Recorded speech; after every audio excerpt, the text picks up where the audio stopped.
What's going on, Raider Nation? If you don't know, I get married this week. So if you didn't get me anything for my wedding, all I ask you to do, hit that subscribe button.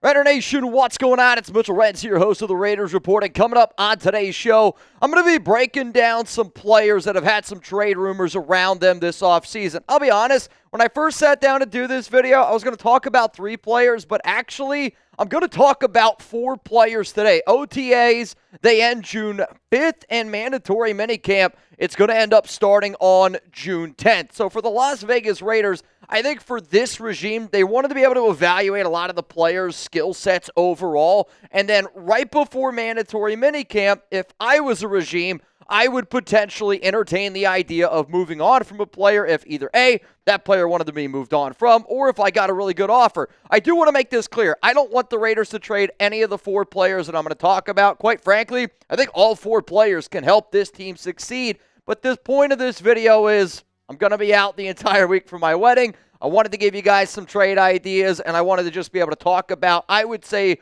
the top 4 players where the most trade rumors are around them. So let's go to the very first player coming up here on today's show. It's Dylan Parham, and I'll tell you which teams I think are the most likely to make the deals. I'll give you a trade idea, but most importantly, I'm going to break down why a team would want to trade for each of these guys, because the only way you're getting a trade at this point is if this player actually has value and if a team actually would want that player. Now, in terms of moving on from Parham, Raiders would save $3.7 million. Whatever team would end up getting him in a trade, they're going to newly acquire $3.7 million. The silver and black, they eat only $228,000. The reason why Parham's on this show is because he's in the final year of his contract. He's going to be a free agent in 2026. He's been a part of a new regime multiple times, and right now it sounds like he is battling with Jordan Meredith for that left guard spot. Let's say Jordan Meredith has got the upper hand. What if Meredith ends up beating out Dylan Parham, and Parham's going to sit there and go, well, shit, I've been a starter over the past 3 seasons.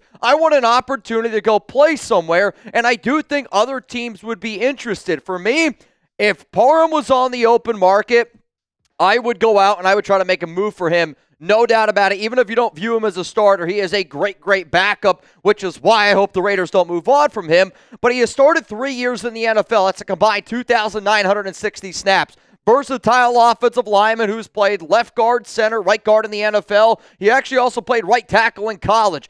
I think what Parham also brings to the table is there's going to be teams out there that go, he's a smart player, probably not best for like a power offensive line. If you want to run a little bit more of a finesse, Parham fits better there. He is a super smart player dealing with different head coaches, different regimes, different offensive line, just different offensive lines in general.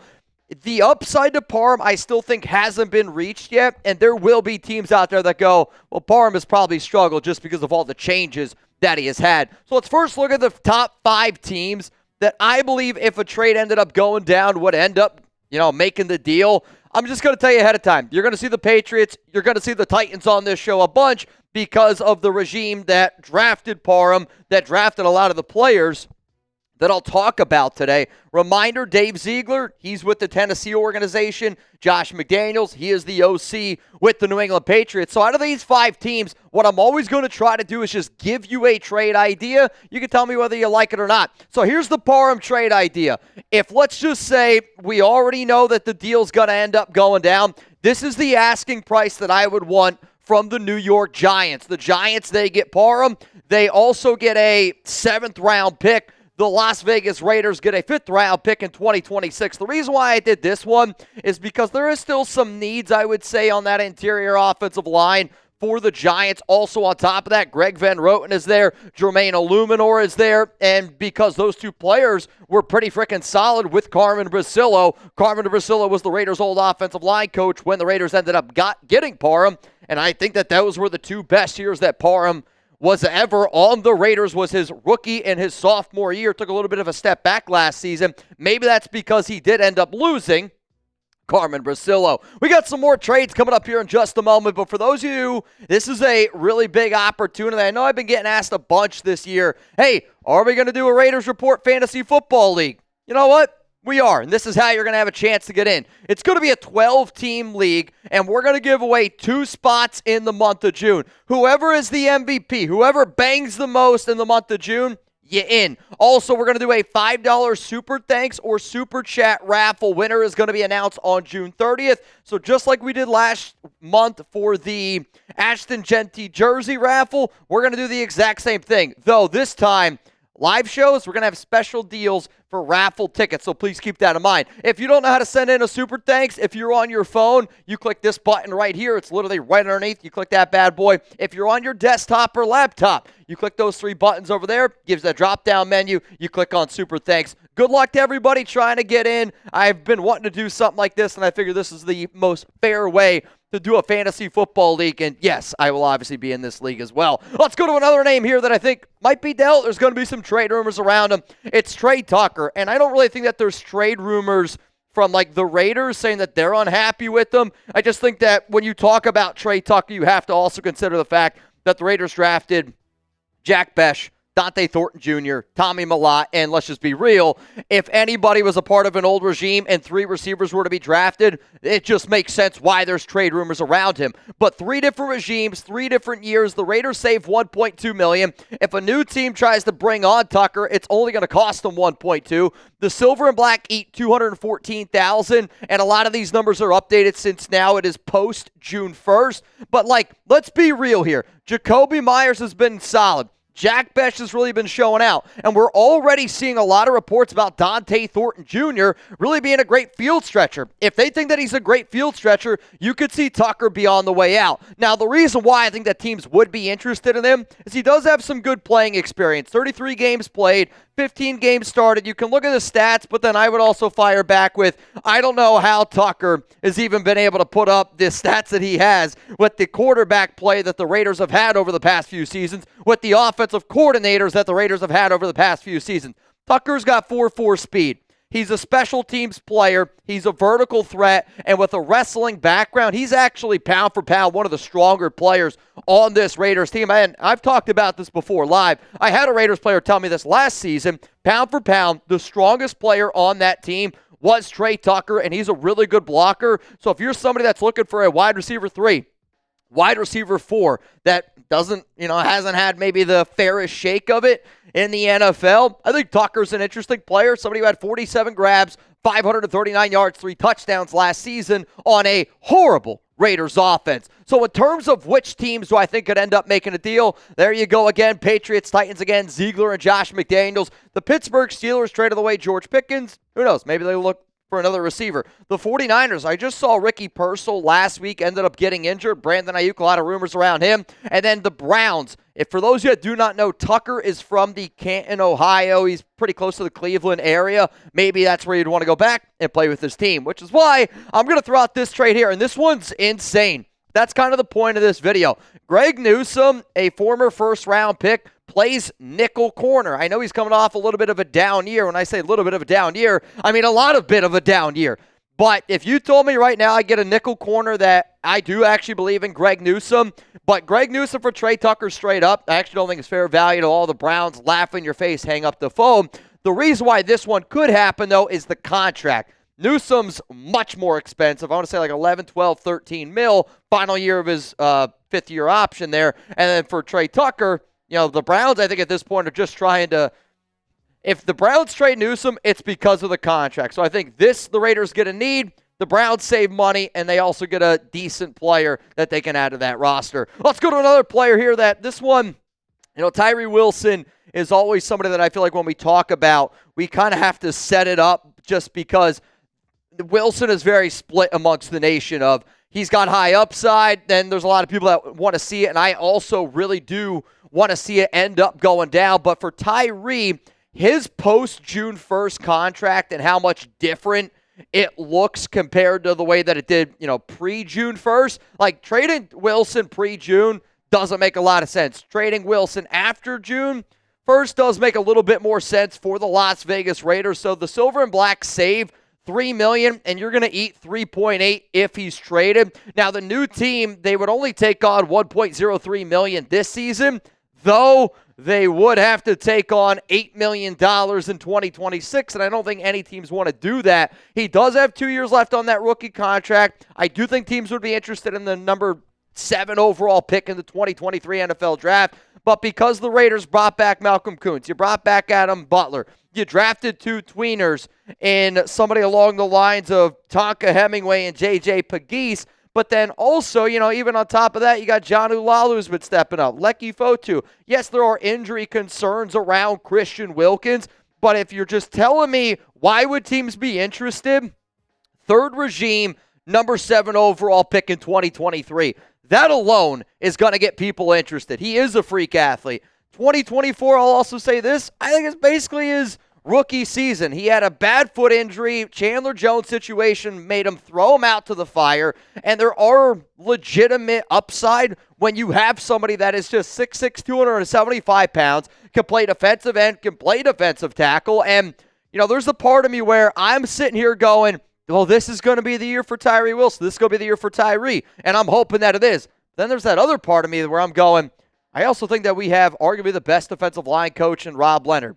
And if we can't figure it out with Tyree Wilson now, maybe it's just never going to happen. I hope I'm wrong. I mean, there have been reports that Rob Leonard essentially has said that he believes Tyree is about to take that next step because there was a lot of missed opportunities, and with him being smarter, he's going to take advantage of those opportunities. But in terms of which teams I think could make a move for Wilson, you have to consider both of the teams in Texas, just because Tyree trains down here in the DFW area, really close to the Cowboys. Houston area, I would imagine if Tyree got traded, he'd want to stay down here in the Texas area. The Buffalo Bills, I'm going to throw out there just because Joey Bosa just went down with an injury, and that's a Bills team that probably needs to know that they can get a pure edge rusher, and they need to know that they can guarantee one. This trade is going to be a little bit of a weird one, and when I was going over it with Chugs, he goes, I think the Raiders lose this trade. I actually don't totally disagree with that statement. Tyree Wilson has been a better player than Mazi Smith has been. However, here's my thought process of what I wanted to do in this video. I wanted every trade to be a little bit different. So Tyree Wilson goes to the Dallas Cowboys. Mazi Smith, who also was a first-round pick, but here's the thing. Michigan defensive tackle.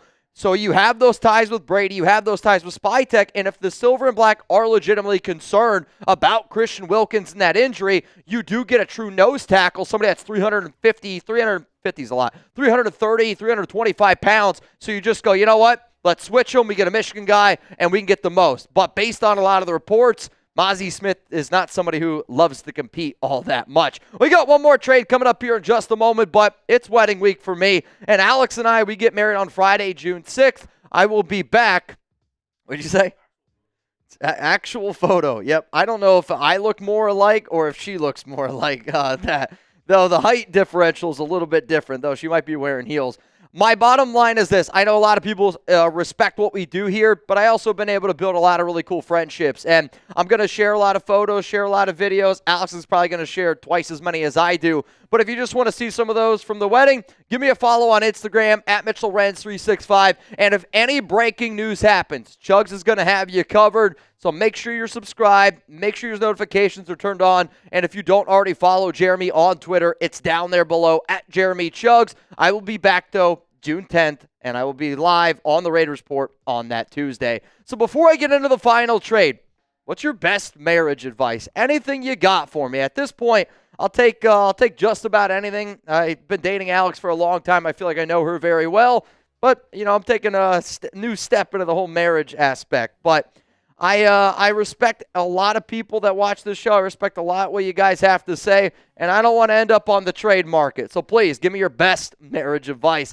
Let's go to the final player that I'll talk about. It's Michael Mayer, and, I think when you walked into this show today, when you clicked on it, you probably, if I were to ask you which 4 players you think are the most likely to be talked about in trade rumors this offseason, you'd probably say Dylan Parham, Tre Tucker, Tyree Wilson, Michael Mayer. And again, not because we want to move on from them, simply just based on the actions that the Raiders have made this season. Now, if the Raiders do end up moving on from Mayer, you save, it's what, $1.6 million. New team also takes on that $1.6 million. The Raiders do actually end up eating $943,000, which, again, not that much money in the NFL world. But Bowers, we know he's the tight end one of the future. Also, the Silver and Black, they added 4 tight ends this offseason, 2 via free agency, and Ian Thomas and Qadir Ishmael, and then the 2 UDFAs were Runyon and Conroy, both players who are actually like freak athletes when you look at RAS scores and the 95 percentile and above.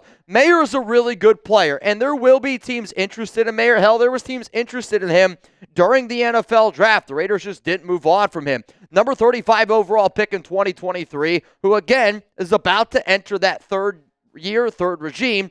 I would also say that Mayer was considered a round 1 talent. I had him as a round 1 grade during the whole NFL draft process back in 2023. And when you look at NFL.com, the comparison on him was Jason Witten. And I know that Mayer might not wow you from an athletic ability standpoint, just like Witten didn't. But Witten also had it up here. And I think Mayer also has it up there. And you can't tell me that what happened last season wasn't a little bit of a weird situation. So I will always sit here and I will wonder, does Mayer want to be here? Does Mayer not want to be here? And if the opportunity arose that he could go somewhere else, would he try to take advantage of that situation? Now, in terms of which teams do I think could make the deal overall, I do think the Dolphins, there's some interesting trade rumors right now around that team. The Bengals are actually the team that is the closest to Mayer's hometown. And when Mayer was dealing with a lot of the issues that he was dealing with last season, he ended up going back home. So could the Bengals do it? Though I don't really know if Mayer fits in that offense. The Patriots, the Titans again, McDaniels and Ziegler. The reason why I'm just going to put the Jacksonville Jaguars on here is because if I was Mayer and I'd go, why would I want to be traded? I would want to be traded because I want to be the tight end 1. And I really think that the only team that he's got a legit shot to be that tight end number 1 on right now would be the Jacksonville Jaguars. So because of that, Raiders get a 5th-round pick. Jacksonville gets tight end Michael Mayer. Now, this is going to be the number 1 question also that I want you guys to answer. And honestly, you could probably almost think of it as like a pinned comment just at the very, very end of today's show. Because out of these 4 players, I am simply going to ask, which player do y'all think could honestly get dealt? So if you think it's Dylan Parham, type DP. If you think it's Tyree Wilson, type TW. If you believe it's going to be Tre Tucker, give me a TT. Or if you think it's Michael Mayer, type MM. If you're like, dude, none of these players are going to get traded, then you can type none. I just simply wanted to ask the question. Again, appreciate all y'all tuning in. I am filming this video a little bit earlier in the week just because I'll be out the entire week for my wedding. Then again, if any breaking news happens, Chugs has got you covered, so make sure you're subscribed.